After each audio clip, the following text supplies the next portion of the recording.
most people would be understandably apprehensive about leaving the studio for a haunted forest. But there are just some things that we can't get unless you're in the place. Legend has it that many painters and sketch artists have been in this forest and have never been heard from again. I can only assume that they're dead.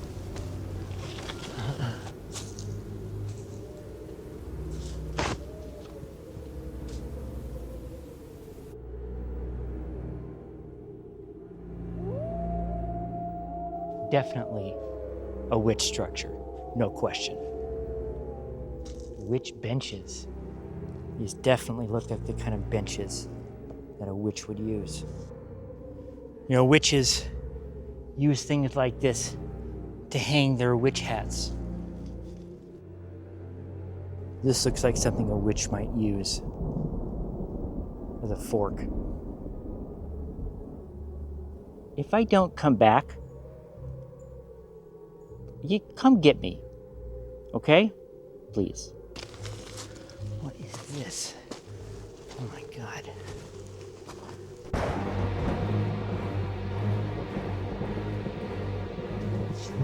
This is some kind of witch hovel or something. Honestly, I don't recommend painting supernatural elements. In fact, I don't even know why I'm teaching you this. One of the big problems we have to solve painting something like this is how to create a shorthand description for all these roots. It isn't really practical all the time when you're on a time crunch to try to do everything exactly. So we need to create a procedure that we can use over and over again to describe the layering of these roots. And there are certain cues that we can see right away. First of all, there is the reality of the occlusion, that you have some roots that block other roots, and that block leaves, leaves that block other leaves, leaves that block stems, stems that block roots. And so there's a logical progression already right there. We also see that roots cast shadows onto other roots. There's a slight dimming right here, which has to do with a shadow received from this. Oh, geez, I touched it. That was stupid.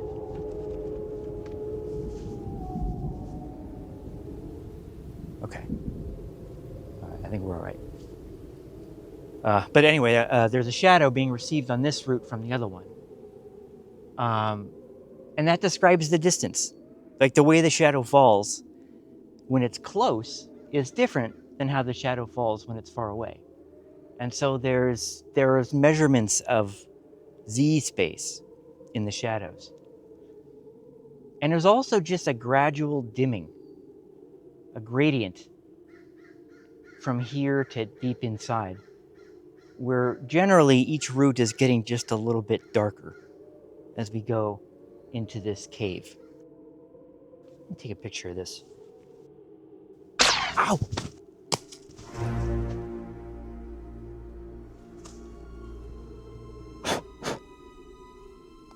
It's dead. Apparently, this tree isn't going to let us take a picture of it. I wonder if it will allow us to paint it. Only one way to find out. Let's go find out.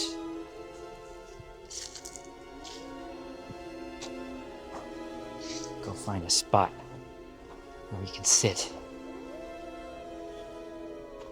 and paint this awful thing. My God. Now I got egg crate here for a palette. Egg crate with a little bit of parchment paper in it. That'll be our palette. Got some brushes.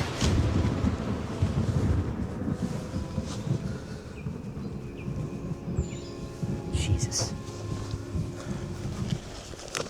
Let's see what colors we need. I'm gonna say we'll need a burnt umber, that's for sure, for all this brown.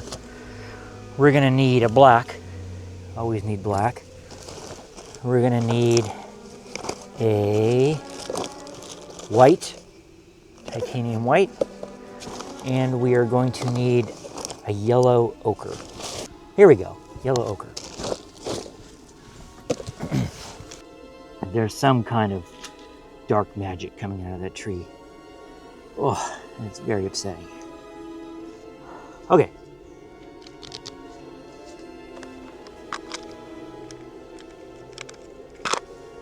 I don't need to do a full drawing of everything here, but I do want to block in the basic composition here.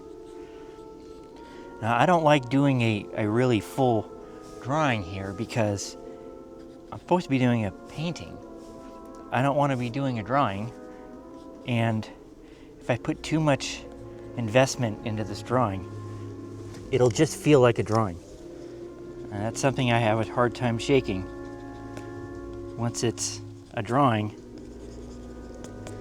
it's not easy to convert it into a painting without some sloppy translation. All right, we're gonna work with a big fat brush. Fill this in, very watery.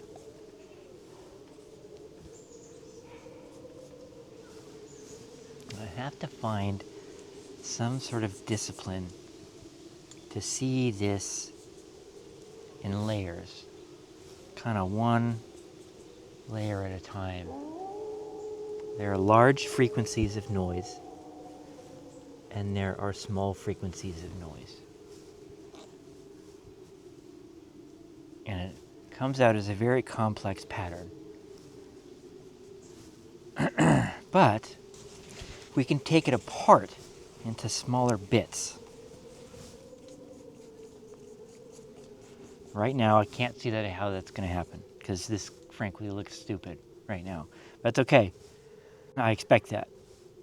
So let's say this is our black point. See, the hill is a big feature. The hole is a big feature. These trunks are a big feature. So those are going to get attention early on. Some of these other things are not going to get any attention until much later in the process. Now this here is the shadow. This is not really even a real feature, so to speak, except that it's just a contrast element. It doesn't really matter if the contrast is coming from a shadow or from a branch. To your eye, they're the same.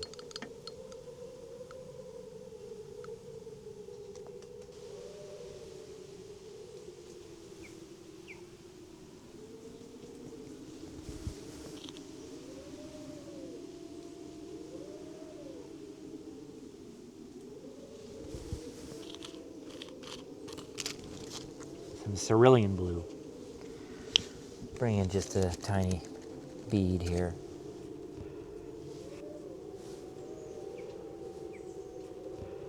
In this area, let's put green here.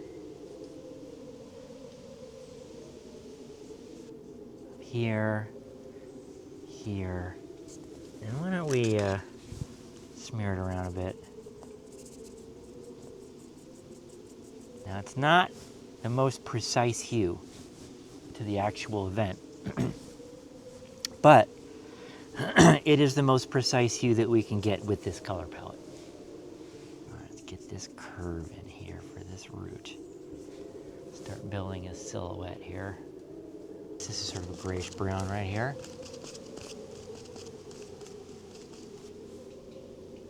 So now we have another layer of stuff. Well, this is complicated.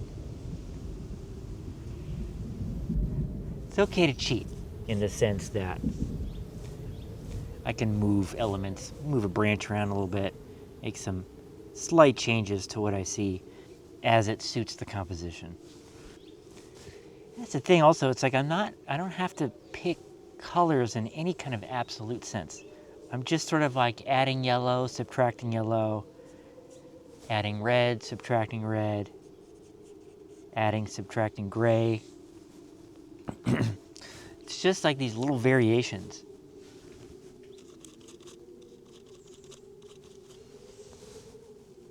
And I see colors relative to other colors.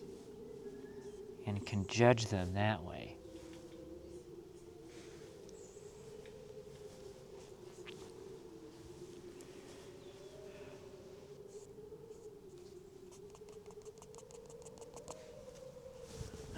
Just making little gradients with my finger. You know, out in the field like this, you know, sometimes you just gotta do what you gotta do.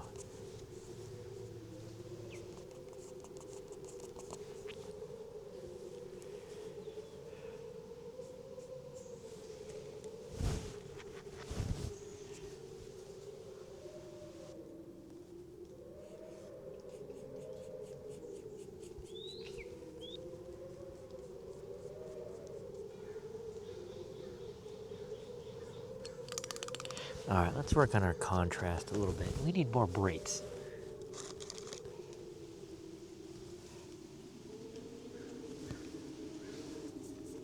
Notice how the yellower greens are sort of on this side. And deeper in the forest, we're starting to get a little bit of a bluer green. And I'm not exactly sure why that is, but I think it has something to do with the angle at which this whole forest is being lit. And we're seeing reflective leaves here and transmissive leaves here. And that results in a hue shift.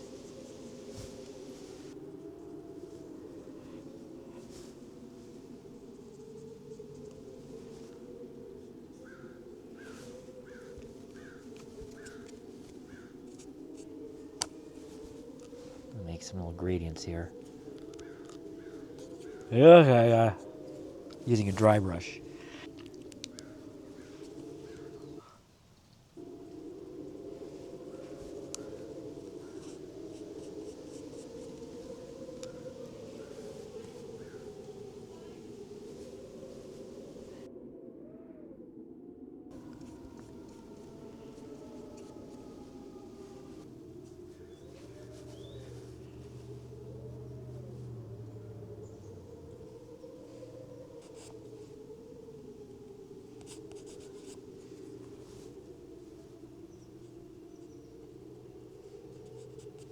This gradient is very critical.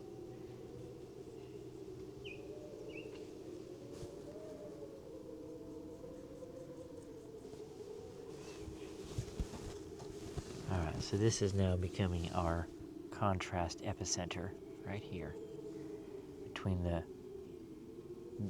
trunk and that little bit of sky right there. That's ground zero of our contrast.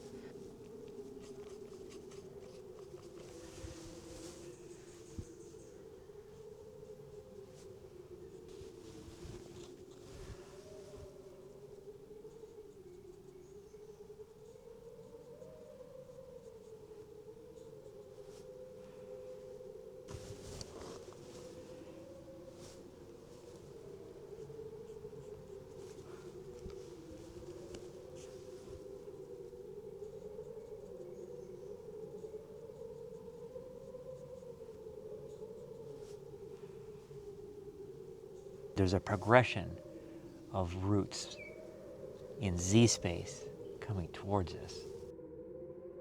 And I'm trying to wrap my head around the furthest level, the deepest part of the tree first. And then I'm going to start thinking forward in terms of Z space. Trying to express this gradient going up into the hole here. And I'm just going to use my finger to blend a little bit. Why not? I'm already a mess. It's time to graduate to a smaller brush.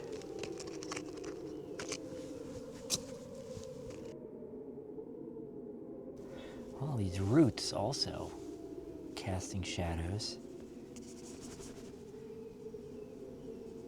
So I'm going to kind of fill in some of the shadows first before I paint the roots. And I'm not going to really differentiate the value of one over the other.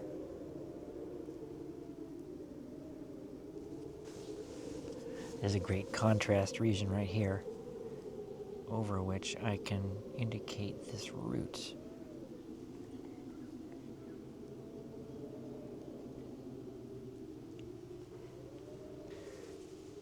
The real value of this wood texture is showing the roundness of these cylinders.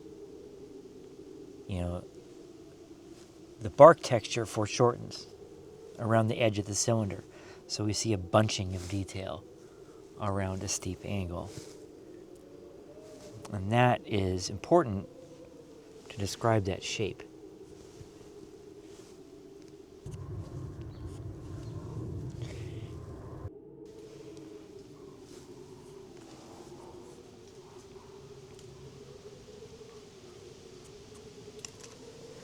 Definitely want to see the difference here between the thin leaves that are foreshortened and the thicker ones that aren't.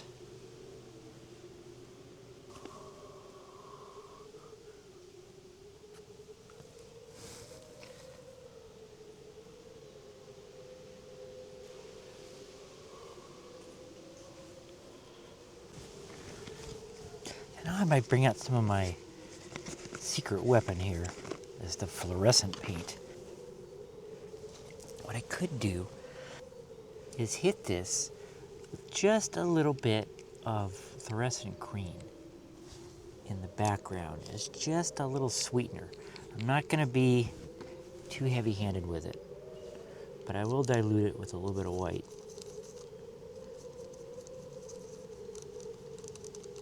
Oof. Wow. That's far out, man.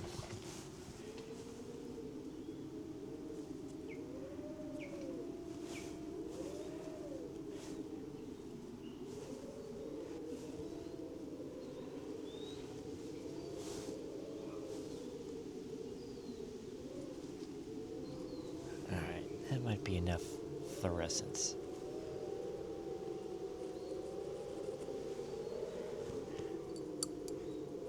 That'll also help it punch it out from the background a bit more too.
With the time restriction really built in here, I'm trying to restrict the eye to this pathway. And so I'm saving time by spending less of it here and here, and instead beefing up this axis. It's a good way to optimize the workflow and to optimize the information on the page. And how can we move through this image and create it as efficiently as possible? This is just one way to consolidate the process into something that's more efficient. Also, this route right here makes a nice pathway to bring us from this high density area all the way into this high density area. So in doing so, your eye can bypass some of these low detail areas. You see how the detail bunches and foreshortens as we go around cylinders. These are all round cylinders, and we can help describe the roundness with the foreshortening of the bark detail. So you can see the bark detail is a bit wider right here, but as we get closer to the edge of that cylinder, it starts to bunch up and get crunched into thin detail. Also, I tried to show some distance in these leaves too. You see, doing the same thing. The leaves right here are very closely bunched up and squashed against each other, so they're really thin. But then over here, where we're looking more down on these leaves, and there's a slope on this hill, we see the leaves as wider and fuller. So that size difference describes the slope of that mountain. Not a mountain, a hill. There. Ow, ow, ow, ow, ow, ow, ow, ow. Well, now we know.